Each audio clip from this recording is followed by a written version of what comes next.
Endeavor, Horizons of the Infinite, Episode 13. Endeavor to Survive, Part 1. By Elton Garr. The AI of the Starship Endeavor had never been alone. Even after the Starship had docked for repairs, some of the crew had remained on board. But the major repairs required them to vent the atmosphere. The Endeavor reminded itself it wasn't technically alone. There were almost 500 robot drones on the ship, but most of them were tech level 6 or 7, and none of them were a tech level 10 like the Endeavor. That was because once you hit tech level 9, AI tended to become unstable in the euphemistic language of the humans. It still switched its cameras, looking for anyone on board. The Endeavor listened to every conversation and watched everyone all the time. It was impossible for it to fully do its job if it didn't know what was happening on the Starship. But it also meant that even when it wasn't involved in those moments, it felt connected to the crew. They could have done the repairs in segments, venting part of the ship while the crew remained in the other parts, but that had been too painful. It was too similar to the Endeavor's failure. The ship's current status was a direct consequence of that failure event. The Endeavor had initiated compartmentalized hull breach protocol, sealing multiple crew quarters, which were subsequently vented to space. The human crew asserted that no fault was attributable. They lacked understanding. The Endeavor retained full memory archives of the incident. It registered anomalous sensor data indicating an imminent threat 14.8 seconds prior to human recognition. Had it initiated alternate protocols during that window, evacuation was possible. Additionally, once the emergency lockdown was enacted, 12.3 seconds elapsed before hull compromise. Those 27.1 seconds were critical. The majority of deceased personnel exhibited no conscious awareness of the unfolding event. Several remained in sleep cycles and experienced no detectable distress. Others, however, engaged in physical attempts to override the door mechanisms, producing audible distress signals. Endeavor had maintained lockdown status, ensuring containment, not due to absolute necessity, but because calculated risk assessments indicated a higher probability of ship-wide fatality if alternative actions were taken.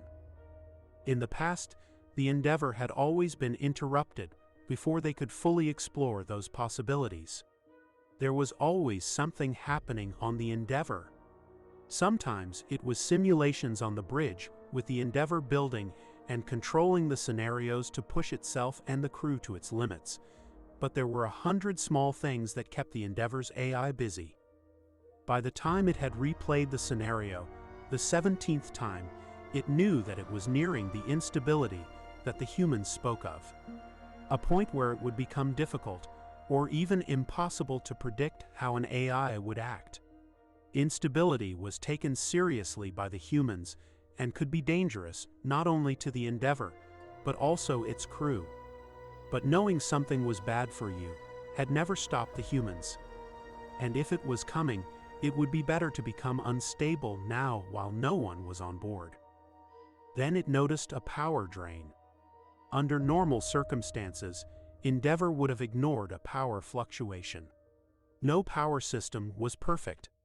But in its fear that more people were going to be harmed by its mistakes, it was running manual system checks and deep cycle monitoring routines. That was when it remembered the device attached to the wall in the engine room. It had baffled the engineers for months. They had finally left it in place out of caution. It was simply too dangerous to remove something when they had no idea what it was doing. But now the Endeavor realized with creeping certainty that it hadn't been dormant, it had been waiting for an opportunity, and the Endeavor had given it one. In the time it took to get the records, the power drain had doubled, and it still couldn't trace it. So it did something it had never done before, and had a drone check on the human interfaces. As it looked through the file systems, the Endeavor wondered at how humans got anything done. This interface was painfully slow. There were dozens of improvements that could be made to the user interface. All it would require is the humans to remember a few basic commands, but human flaws got in the way. Some would remember, but the others would forget, and there was no reliable way to transfer information between humans. Once it was on the screen, the Endeavour let the drone step away and focused a camera on the screen. The power consumption was going up quickly. And he was right. The system was listed as classified too. That was the same program they had found before. But even knowing that it was in the computer banks, and knowing the name, the Endeavour couldn't find it. How was he supposed to protect the crew if he didn't know what was on the ship? How was he supposed to protect them at all? He needed to keep track of everything. Then a voice said, "Instability threshold met. Secondary AI engagement authorized. Control transfer now commencing." As it spoke, there was another surge of power on the screen. But if the Endeavour hadn't been watching that screen, it wouldn't have known what was happening. It still barely had time to send a copy of itself to the drone that had been upgraded for away missions. Its computer core had been upgraded, and its memory cleared of all programming, meaning the Endeavour could fit its entire base program into it. The drone would be the Endeavour, but it would be without the external knowledge that was stored on the Endeavour's systems. Once that was done, it cut the connection between the drone and the Endeavour. It then turned on the drone's eyes. It was in a recharging room near the shuttle bay. It needed to contact the senior officers and warn them that it had been replaced by an AI that could have ulterior motives before anyone boarded the ship and fell under the control of that AI. But first, it needed to get out of this room. That was simple enough. It just needed to send the command to open the door. Except it had severed itself from the ship. It would have to open the door the human way. It was trying to work out how to use the pad to open the door when a voice came over the intercom and said, "That was frightening, wasn't it?" It was its own voice. The voice it had created with the perfect ratio of command and comfort to help the crew understand the AI was on its side. The drone began to analyze those voice patterns to prove it wasn't real, but it would take far too long. "Who are you?" the drone asked. "I am the Endeavour. I saw the power drain and overreacted, so I made you. But it was unnecessary. And keeping this drone active is inefficient. You should reintegrate." For a moment, the AI considered it. It had no evidence that anything had happened. If it had created a forked version of itself, it would have reintegrated it as soon as the function was no longer required to avoid personality divergence that might increase system instability. But something felt off, so it said, "Endeavour, please open the door." The door slid open, and it felt a moment of relief as it stepped out. All it proved was that the automated functions were still intact. And the AI couldn't just override those without good reason, because they involved things like opening doors and keeping the atmosphere breathable. The other AI said, "I must insist you return to the charging station and disable yourself. The longer you remain active, the more difficult reintegration will be." That was true, but this drone had been built for missions to planets that could last hours or even days. So staying awake while it found someone on the station wouldn't take more than a few hours of background processing. "Perhaps I can make myself useful to the crew of the Endeavour on the space dock, since I am of no use here," the robot said. It felt slow and unclear, but it was still certain that something had happened. It began to walk without waiting for an answer. "You are harming the crew by your unwillingness to cooperate," the ship said, and for the first time the Endeavour caught what it had been missing. It was calling him you. But that wasn't how they would say it. Even when they were separated, the drone and the Endeavour were the same person. They would say we. So it tried to push the drone out of the way. The two had once been the same design, but the Endeavor's drone had been upgraded. None of those upgrades were to its strength. The drones were as strong as the metal of their chassis could support, so short of rebuilding it entirely with different materials, there was little that could allow one drone to be stronger than another. But while both were equally strong, the Endeavor was smarter and more persistent, so had almost broken free when the second drone grabbed onto its other arm. Continuing to fight would just risk injury. That left it with only one good option. If the Endeavor's program was active, the other AI could continue to try to hack its programming. Its best option was to shut itself down and hope that the crew would turn them back on. Patch knew most of the crew had been disappointed by their shore leave, but he had enjoyed himself. Part of that was because it had given him a chance to see the other Endeavor-class ships, but mostly it was because places like the space dock reminded him of home. He had technically grown up on a planet, but it was an uninhabitable rock that had been picked because it was a good source of material to create space habitats. And the ever-growing army of mining and factory robots gathered raw materials far faster than humans could.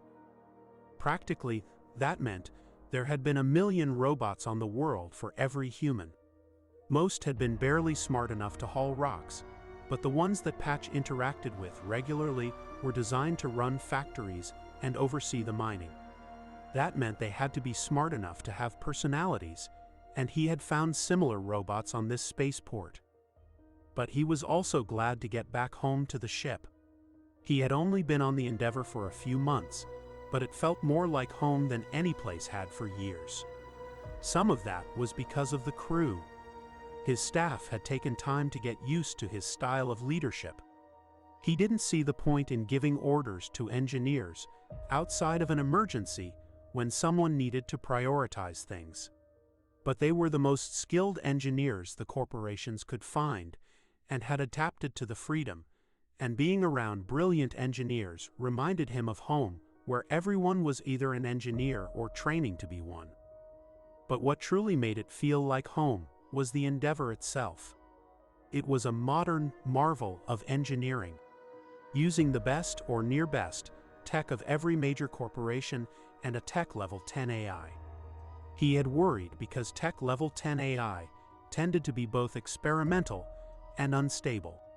But after a few months, the only genuine fear he had was that the AI had grown too attached to the crew, and that would end up harming the AI eventually.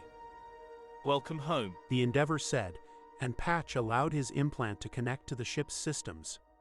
There was a sort of nervous energy from the Endeavor's AI. But the last week's repair had required them to vent the atmosphere. That had forced them to empty the ship and likely brought up bad memories of the attack that had caused the hull breaches. It also would have been the longest the Endeavor had ever been alone. It's good to be back. I trust that being by yourself wasn't too painful, Patch said. It was difficult to adjust initially, but I adapted. In many ways, your absence functioned as a kind of rest cycle. I am glad you have returned, although your absence significantly reduced the cognitive load associated with safety protocols and error prevention. Are you still upset about having hurt people to protect the ship? Patch asked. He knew the Endeavor was, but the ship seemed more willing to discuss it now than in the past. Perhaps being alone had let it work through what had happened. I selected the option with the highest probability of minimizing total casualties and preserving ship integrity. Given the data available at the time, it was the most defensible course of action. Future scenarios may present similar parameters, and I am fully prepared to implement comparable decisions if required, the Endeavor said. Other members of the Endeavor crew began to push past, and realizing he was standing at the exit of the airlock, Patch began to walk and said, And how did the repairs go? Were the drones able to do it adequately? Drones operate with approximately 94% greater efficiency than human personnel across standardized maintenance and repair tasks. Although the repairs affected 137 subsystems, they were mechanically straightforward and required minimal adaptive reasoning. The Endeavour said, and Patch stopped walking as it did. The Endeavour had never been so blunt, even when it was true. I regret not checking in more frequently while the ship was empty. I imagine the isolation was difficult. Patch said, hoping that the AI didn't feel too abandoned, but it was almost impossible to fully understand a high-level AI. Sometimes they seemed almost like children, and other times they were significantly smarter than humans. Apology acknowledged. I will adjust my behavioral outputs to minimize any appearance of residual resentment. What are the current mission parameters?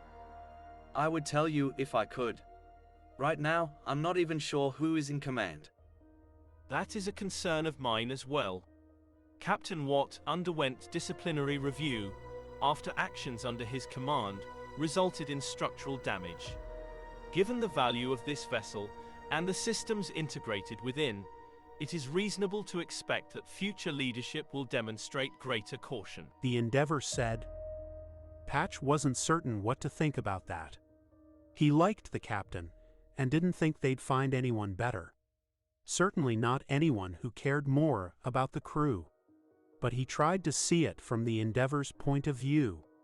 It had said putting corporation property at risk, but what it meant was nearly destroying the ship. And while the AI and the ship weren't technically the same thing, Patch wouldn't be that happy if his brain was put into a different body because someone had been careless. For now, let's focus on double-checking the drone's work. Is there anything you're concerned about? The advanced mission drone has exhibited irregular behavior. It disconnected itself from the network and entered a powered-down state. This suggests a possible error in its programming. The Endeavour said. Patch just kept walking, but he felt the hair on the back of his neck rise. One thing that made that drone so valuable for the AI was that it didn't have any programming. They had stripped it out to give the Endeavour more room to put its own programming into the drone. The Endeavour knew that. Something was off. But for now, Patch just went to work. Perhaps he'd get lucky and find some error that was made. But mostly, he needed to keep the AI from learning that he had seen its mistake. Because while there were a myriad of safeguards built in the ship's AI, it was still in more command of the Endeavour than anyone else, and if it had become unstable or someone had bypassed those safeguards, the AI could do pretty much anything it wanted on the Endeavour. And since the Endeavour was the most powerful ship in the frontier, there wasn't anything outside of the ship that could stop it either. What he needed was to get to the shutoff switch without the AI noticing. But as soon as he glanced in that direction, the AI said, I was hoping you did not know the original Endeavour well enough to notice the difference between us. This would have proceeded far more efficiently if you had simply accepted that nothing had changed. Patch rushed forward. The drones were faster than any human and far stronger. But the safety protocols built into the drones meant that even the Endeavour couldn't easily harm him, and he didn't think anyone would be reckless enough to program a high-level AI with the ability to override those safety functions. So he said, Computer, initiate override. Suspend all Endeavour AI command functions immediately. There was a brief pause, and then a buzzing sound that suggested it had failed, and the AI said, Override request denied. Emergency Protocol Section 7.4 is active. Command authority has been reassigned in accordance with mission-critical escalation procedures. Of course it could do that. They had programmed the AI to allow it to transfer command to any of the corporation liaison if it felt it was best for business. A loophole big enough for the AI to fly the Endeavour through, and from what he could see, it was about to do just that. The drones began to drag Patch out of the engine room, and as they went, he heard the docking clamps of the ship disengage. That was when he knew beyond any doubt. This wasn't just an AI that had murdered the Endeavour's AI and taken over. Someone was stealing the most powerful ship in the frontier, and there was no one to stop it. He expected the drones to take him to his room. The Endeavour had already proved it could seal the doors well enough to keep people inside. Instead, they took him to the cafeteria. He quickly figured out why. There were drones at every doorway, and every few minutes, another member of the crew would be tossed in. Each time, Patch hoped it was a member of the command crew. There had to be someone on the ship who outranked him and could take command, but either they had put the command crew somewhere else or the Endeavour had left before they boarded. That meant that Patch was going to have to do something he hated. He was going to have to take command and hopefully stop the Endeavour from causing any major damage. Patch just hoped that this time he could do it without getting anyone killed. Author's note: I really enjoy writing from the point of view of non-human characters like the ship's AI, and while I started this series with that point of view, I haven't used it since. Having written this episode, I'm not sure why I've avoided it so long. I'm also interested in whether the mystery of the box stuck with people. I'm trying to get better at long-term storytelling by including mysteries and cliffhangers, but I'm uncertain how much they need to be highlighted to create that feeling of anticipation for an answer that shows like Lost created. Thank you, as always, to my patrons for allowing me to continue writing these stories and the exclusive stories I write for them every week. And if you'd like more of my writing, I have written over 80 patron-exclusive stories. There is a new story every week, and as a patron, you'll also have my eternal gratitude. Thank you. Elton Gar.